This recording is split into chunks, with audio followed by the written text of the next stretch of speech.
video. It was like the dogs were all depressed and everything. Go ahead and call this meeting in order. First item is roll call. Alderman Myers. Here. Alderman Lindbergh Gardner. Here. Alderman Soul. Here. Alderman Knox. Here. Alderman Skinner. Here. Alderman Bray. Happy to be here. There is a quorum. All right, next up, the invocation led by Pastor Darrell Jones from Crossroads Church, followed by a pledge of allegiance from Alderman Myers. Great.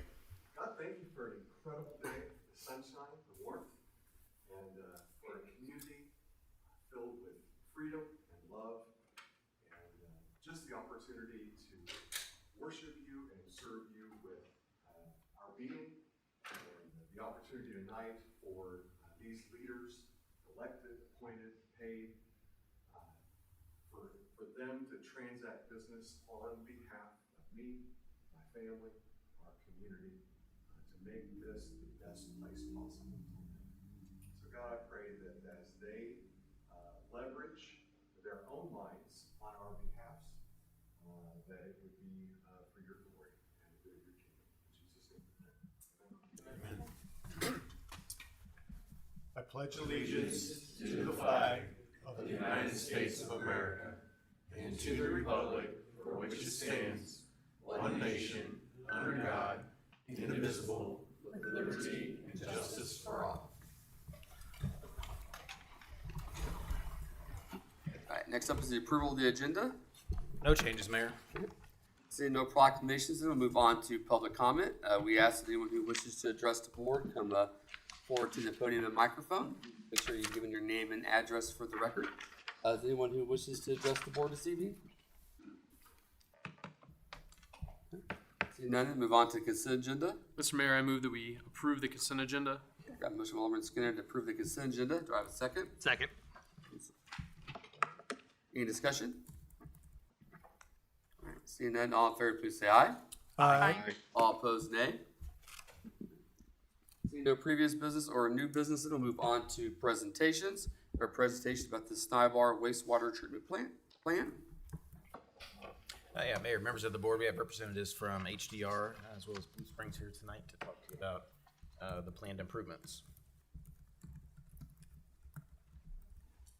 Appreciate you guys having us. So as you said, there are some improvements that are currently in design for the Sniper wastewater treatment facility that treats wastewater from Green Valley. So we're here to kind of give a summary of where we are on the project, the recommended improvements, when you can expect the construction to be completed, so for the improvements going into service. So, wrong button.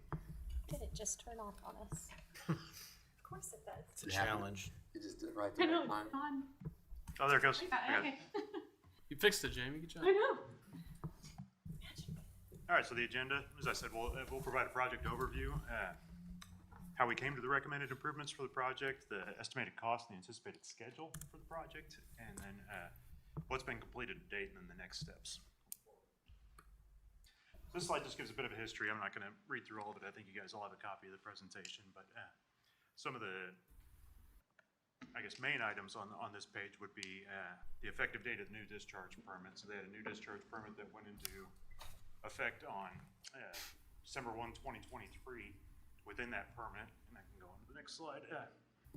Within that permit, there is a schedule of compliance for phosphorus removal of the plant. So nutrient removal needs to be added to the plant, which will consist of a new process. And then in addition to that, the plant has a 10 million gallon per day permitted average flow treatment capacity, but currently in operation, it just has one 5 million gallon per day treatment train that's in operation. It has one that's been out of operation since the last phase of improvements. So with the projected flows based on growth from both the city of Blue Springs and Green Valley, we need to get that process treatment train back into service that's been offline for over 10 years now. So there won't be a planned expansion to increase the capacity, but there will be a bunch of rehab and replacement of equipment to bring that process train back into service as part of this project scope. So those are the two primary drivers for this project. Permit requirements and not additional capacity, regaining capacity that the plant previously had. So early in the planning phase, we did a flow and loadings analysis. We are planning for a 20-year period as part of the SRF, which is the funding that we're trying to get for this project. They do require a 20-year planning period, so that's what our projections were based on. We reviewed Green Valley's comprehensive plan, Blue Springs plan, kind of took all of the growth projections into account when we put together what we anticipate the flows will be. And I guess it'd be started with 2023, so it'd be about 2043 is what we were looking at. This slide does show that the existing pumping capacity is projected to be exceeded, but we didn't plan improvements for peak flow capacities because there are other ways that those can be addressed. If the city does some inflow and infiltration projects to improve their collection system, there are some items that could bring that flow down, so those weren't included within the scope of the project. So this shows the projections that we made, and the green line at the bottom are Green Valley's flow contributions to the wastewater treatment plant. The red line is the contributions from City of Blue Springs, and then the blue line is the combined flows. So that's the total flows the plant sees. So as you can see, if you look out at 2043, there is still 0.7 MGD of capacity remaining that's available in 2043. It looks like City of Blue Springs is going to exceed their contracted capacity. The contracted capacities are shown in the horizontal dash lines. So there may be a point in the future where Green Valley and Blue Springs need to determine how to allocate the capacity of the wastewater plant if Blue Springs exceeds and you guys have excess remaining. But overall, it's not projected to exceed the average flows by the end of the design period. So this is an overview. I mentioned the old treatment train and the new treatment train. We call them lower and upper a lot because of the topography at the site. But this is just an overview of the plant. So the processes that are noted with blue text, those are the older treatment train that's been offline since the last phase of improvements, and then the red text indicates what was added with the 2009 wastewater treatment plant expansion. So the red text, once that went into service, that was each train can treat 5 million gallons per day of liquid process, and each train, or I guess the plant flow, is below the 5 MGD, so that's why when the new train came online, they kind of mothballed the older train, and that older train's been out of service for over 10 years. But you can see here the sludge reed beds, there were solids improvements that were made with that 2009 expansion as well. But this just shows the newer and older trains at the plant. So the older train is going to be a focus of this next project to bring it back into service. A lot of equipment replacement and rehabilitation. In the planning phase, we went through a lot of alternatives analysis to make sure we were providing the best recommendations and had input from city staff to get what improvements that were desired by city leaders as well as plant staff. We did triple bottom line analysis, cost evaluations, triple bottom line analysis on the different alternatives to make sure we were selecting the best alternatives for the project. And these are some of the workshops that we conducted. We didn't do evaluations for everything. Like, some of the processes were pretty cut and dry on what should be provided, but anything that had different types of equipment that could be provided, different treatment technologies, those were the things that we evaluated to determine the best fit. And then Brandon's gonna get kind of the technical treatment part of the presentation for you. Thanks, man. So I'm Brandon Coleman with HDR. I'm having a little bit of a deja vu feeling because I was the engineer on the phase 1 project. So I was actually here about 18 years ago talking to the Board of Aldermen about that project. So here again, what you see on this slide is the liquids and solids process schematics. So these are all the individual unit treatment processes that are at the facility right now. This project is primarily going to center on liquids improvements. Really not much to do on solids under this phase. And most of the facilities are existing and we'll have improvements to those, but there are 2 new processes that we'll be adding as part of this project to address some of the more stringent effluent requirements that the revised facility is gonna have to meet. And so those are the anaerobic selector basin and the post-oxic basin. The anaerobic selector basin is designed to biologically remove phosphorus, and so total phosphorus will be a new limit that the plant will have to meet that it didn't previously have to. And then total nitrogen will be what the post-oxic basin would address. The plant right now is capable of removing total nitrogen, but that will kind of supercharge that plant's performance and also still allow them to meet a stringent ammonia effluent criteria. So now we're gonna go into some of the individual unit processes. And again, a lot of these are existing facilities that will be upgraded. So I'll kind of point to some of the pictures here. There's 2 raw wastewater pump stations. Matt was mentioning before about that peak capacity of the plant. So you can get up to that 43 MGD through raw wastewater lift station number 1 and number 2. Number 1 was part of that 2009 project last time, so it's in good shape. But number 2 is original to the old plant, so there'll be some electrical ventilation upgrades, as well as some pump rehab and replacements. That's that picture on the bottom right. On the Headworks facility, that's where all the screening and grit removal gets done. So as the raw wastewater comes into the plant, that's called preliminary treatment. So you want to remove any sort of inorganic debris or grit that can settle in the treatment basins and take up usable process volume. So the screens and grit are in decent shape, but there are some equipment components that need to be replaced. So picture on the top right, you can see the corroded grit pump there. So making some improvements by replacing equipment, then also rebuilding the concrete channels that have had some degradation over the years. Getting to, again, this new facility, so the anaerobic selector basin, as Matt was mentioning before, there's an upper treatment train, which is that newer one that was added in 2009. And then there's a lower treatment train, which was the existing one. So that anaerobic selector basin on the left there would be for the lower treatment train, since there's one big aeration basin down there. And then the picture on the right is a anaerobic selector basins 2 and 3 that will serve aeration basins 2 and 3 up on the upper plateau. And so in those zones, what we're trying to do is create the right environment to promote the growth of certain bugs, phosphorus accumulating organisms, or PAOs. And basically they will biologically remove phosphorus. And so there's a kind of a green and also cost savings impact to that process versus having to rely solely on chemical. That's why a biological process will be implemented as part of this project. Really the heart of the improvements are rehabilitation of that lower aeration basin number 1, that lower aeration train. So as Matt mentioned, when the last project came online, the new aeration system was more efficient than the older one. There was also not a capacity need to continue to run that basin. So it was more cost effective to basically take the basin offline. But it's been offline for a number of years, and that capacity needs to be reestablished with improvements to that basin. So basically all of the existing equipment will be removed. It'll be replaced with higher efficiency diffusers, which basically will drain air into the wastewater and allow the bugs to use that energy for the air as a source to basically break down the waste in the influent. And that's what those little basically yellow items that are diffusers. And then there'll also be mixers, because we want to keep the basin fully mixed.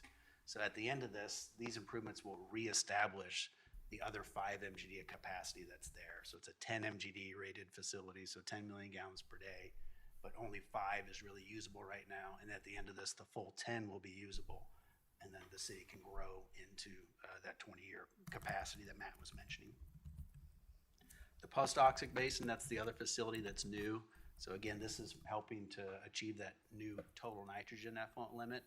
And so the air can be cycled on and off to create the right environment for the bugs that need to remove nitrogen. And this is a spot for basically to also provide some polishing and add air back to the effluent before it goes to the secondary clarifiers, just to make sure that the more stringent ammonia limits can be met.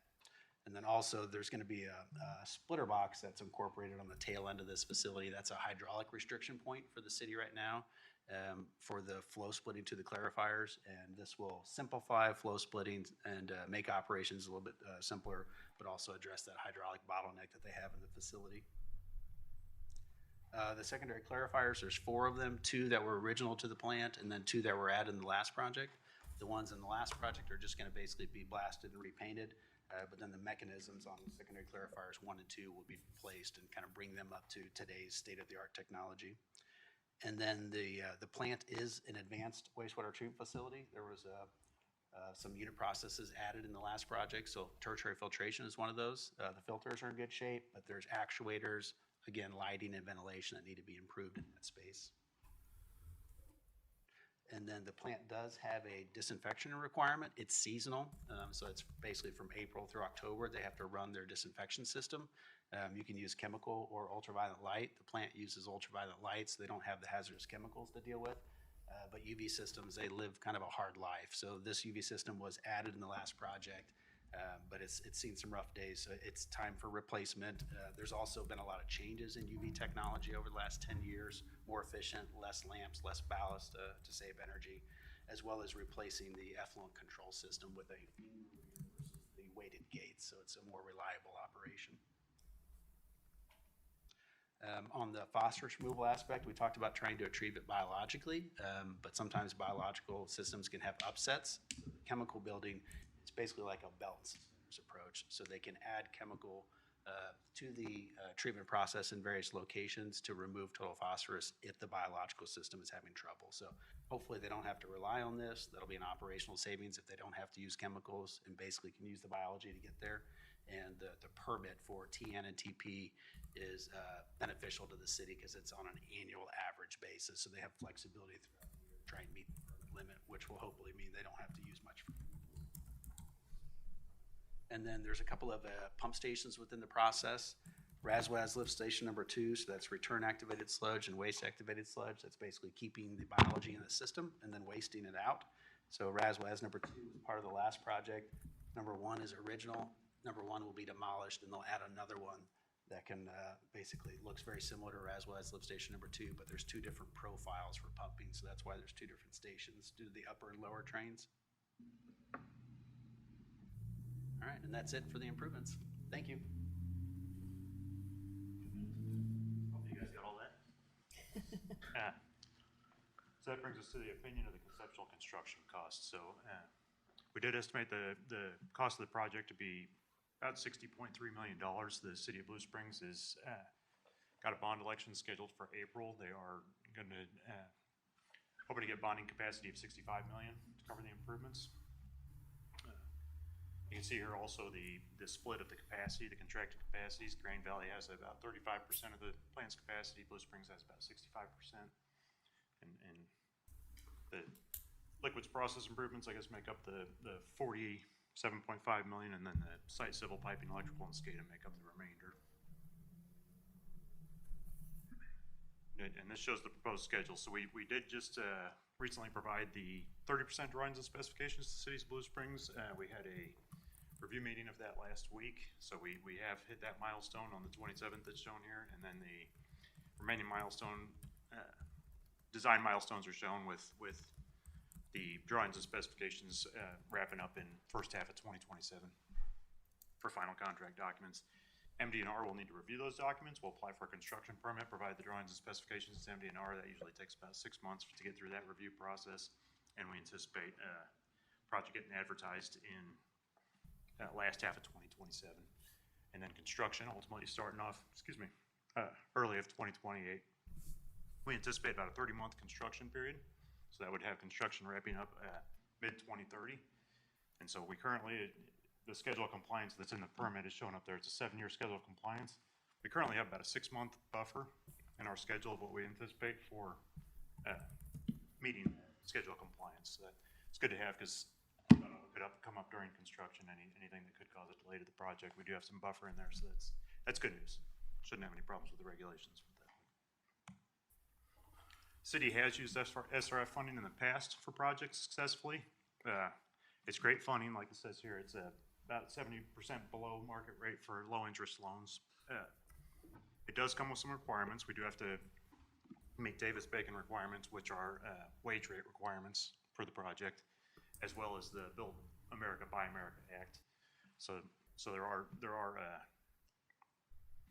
could be costs associated with that, getting equipment and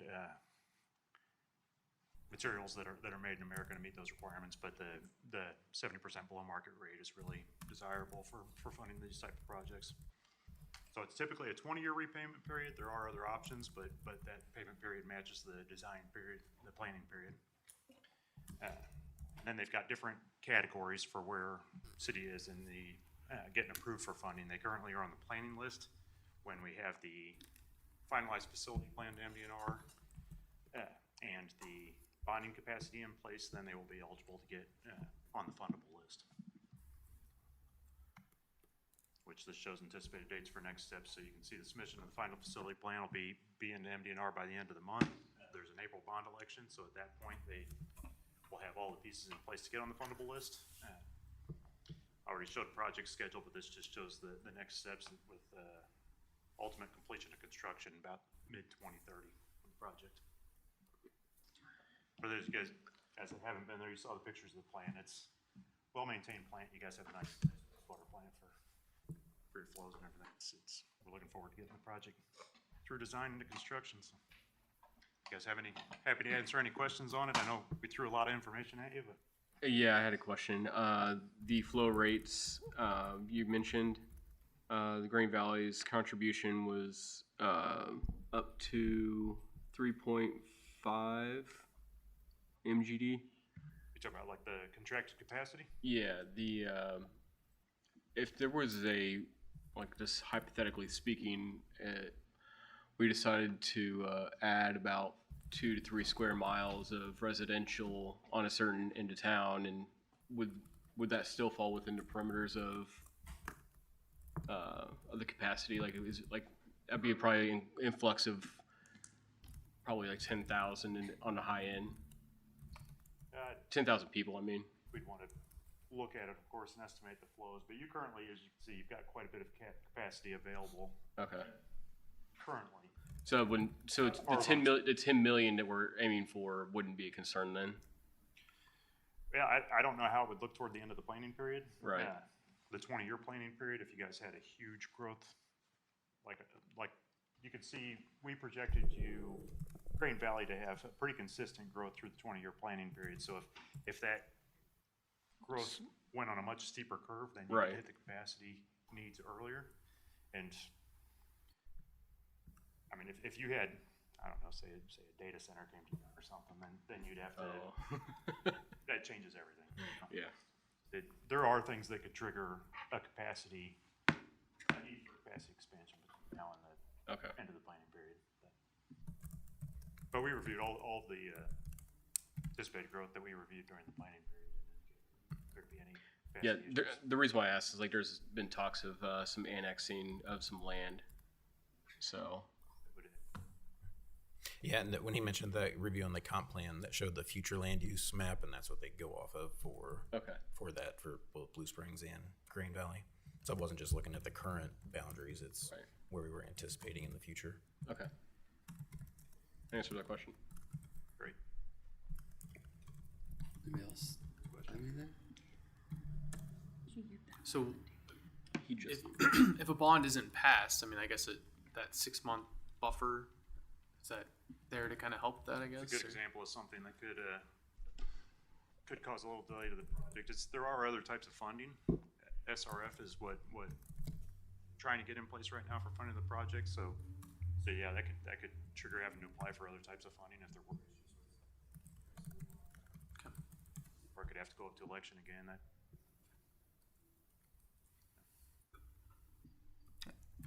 Anything else? All right, thank you. Absolutely. And Dennis, appreciate it. Seeing no additional presentations, no public hearings, move on to resolutions. First resolution is R26-18. It's a resolution by the Board of Aldermen of the City of Grand Valley, Missouri to enter into a contract with Midwest Pool Management for lifeguard services at the Grand Valley Aquatic Center. Mr. Mayor, I move that we approve resolution number R26-18. I got a motion by Alderman Skinner to approve resolution R26-18. Do I have a second? second. Any discussion? Mayor, members of the board, this is the same contractor that we've used for a number of years, and is really one of the few around here who can actually meet the needs of our pool. So yeah, this would just be an extension of kind of another agreement with that same company. Any questions or discussion? All right, seeing none, all in favor, please say aye. Aye. All opposed, nay. Next up then is resolution R26-19, resolution by the Board of Aldermen of the City of Grand Valley authorizing the city administrator to renew an agreement with Civic Review. Mr. Mayor, I move that we approve resolution R26-19. I got a motion by Alderman Bray to approve resolution R26-19. Do I have a second? Second. Any discussion? Mayor, members of the board, if you remember, I guess probably goes back to when we did the last strategic plan, but one of the things was trying to make things easier for the public as far as services that we offer, and online permitting was something that we stepped up. Civic Review is the software that we use to do that, to give that service to the community for the different kinds of permits that they can do online, so not everybody has to come in to get the work done. So this is our existing company. This would just be an additional renewal. Any questions or discussion? Seeing none, all in favor, please say aye. Aye. All opposed, nay. That's it for resolutions then. Next up be ordinances. This is the first reading of Bill Number B26-03. This is an ordinance amending traffic code Schedule 2 stop intersections of the Green Valley Municipal Code. Mr. Mayor, I move that we accept the first reading of Bill Number B26-03 and bring it back for a second reading by title only at our next regular session. I have a motion by Alderman Sol to approve Bill B26-03 for its first reading, bring it back by title only for its second reading. Do I have a second? Second. Any discussion? So, Mayor and members of the board, if you remember, quite a while back, Alderman Skinner had brought up a concern about the stop at Persimmon and Hedgewood. That led to a lot of other, looking at stop signs and realizing that there were some missing within our code. So not only are we truly adding some, Mr. Martin and his staff went back through and made sure that our code was actually accurate for all of the stop signs that are there. So what you have before you is a complete update, I guess, to the code to make sure that everything that we have out there in the field is truly identified in the code. Awesome. Okay. Any questions or discussion? All right. Seeing none, all in favor, please say aye. Aye. All opposed, nay. All right. That's it for ordinances. Next up, city attorney's report. I just wanted to note that the sign code is going before zoning. Or no. This week. This week, yeah. All right. Be able to get that moving. Committee and then to the. What's the sign code? Like yard signs. And Oh, gotcha. Oh my god, how's this have anything to do with this? Okay, gotcha. I'm with you. all right. Next up is city administrator and staff reports. We'll start with Mr. Martin. Yeah, good evening, everyone, mayor and members of the board. I just wanted to give a quick update on the Front Street downtown improvements project 2B. The contractors started back in town today from basically a winter shutdown, and tomorrow they're planning to do approximately 400 foot of sidewalk and then potentially a couple driveways, really start completing the concrete items and move right into the remainder of the curbing and the road. At this point of the project, should start seeing a lot of progress being made. Everything underground is complete, so everything now is surface level, which of course it should be visible for everybody, and start seeing it come to completion. Still looking at a May time frame for completion, even with the winter shutdown. So. All right. Also, another thing that has to do with Lombard Municipal, they are, again, putting on the city officials training this year. That'll be towards the end of April, but that information will go out. That's one of those. It's free for any of our elected officials to do because NPR pays for it. So even if you have gone in the past, some things do change based off case law and that type of thing. So we'll send that out and just let us know if that's something you want to attend. The only other item I had, you saw the kind of presentation on the wastewater plant tonight, working with Ms. Cates, who's the administrator in Blue Springs. If there's interest in a tour of the plant to see how that actually works in person, we can put that together. So be sending out something and just let me know your interest level in that, and we can move forward to trying to get something set up. Take your nose plugs. It's not that bad. That was it, though. Right. Next up then, Board of Aldermen reports and comments. Alderman Souls.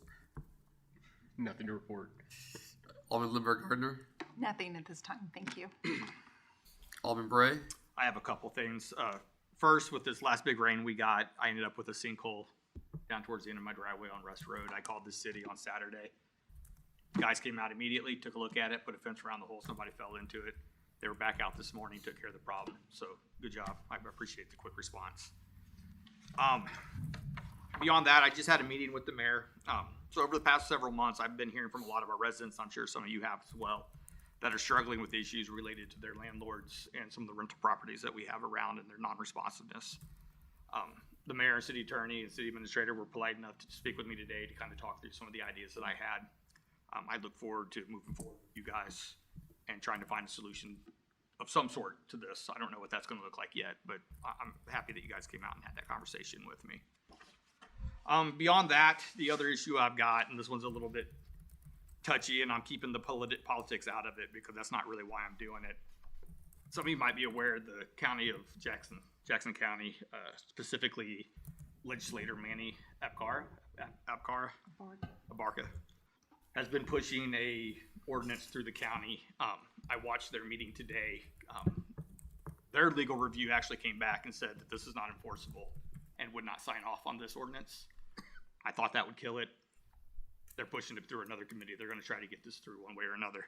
My concern isn't what he's wanting to do. It's not the intent of his ordinance. Whether I agree with it, don't agree with it, it's irrelevant. This is a jurisdictional issue.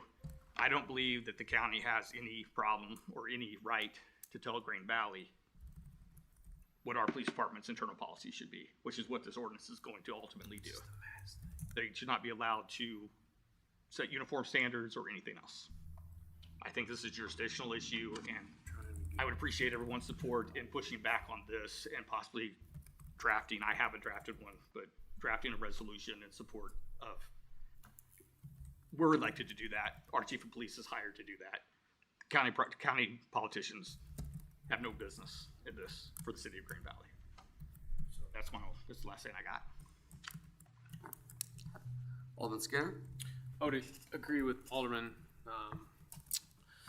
Yeah, I would agree. They should not be putting any type of restrictions on our police department. I agree completely. I missed the meeting in February, so I feel like we haven't had a meeting since like 2025.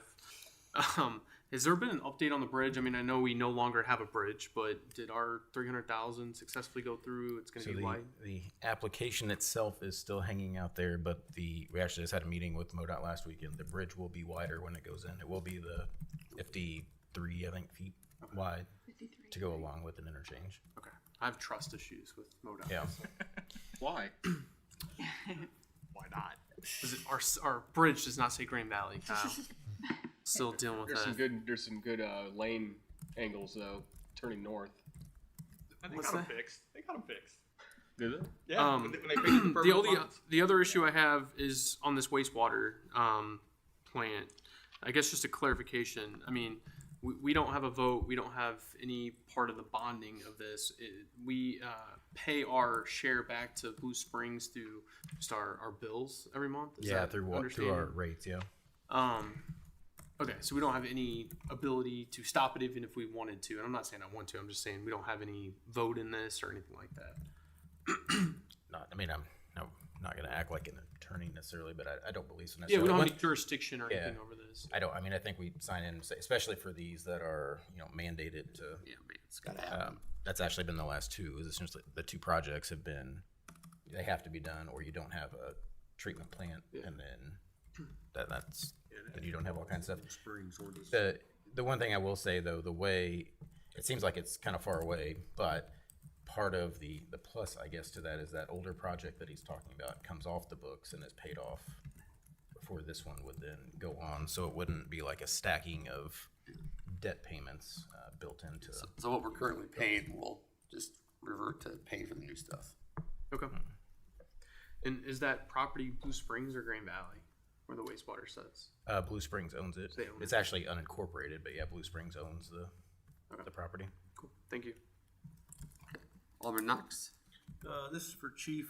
Since the weather's gotten nice, I've had a couple of the business owners downtown ask that we step up patrol on the speed. That they're, like, warm weather's brought out the drag racing, especially in the morning, I guess, between 6 and 8 in the morning.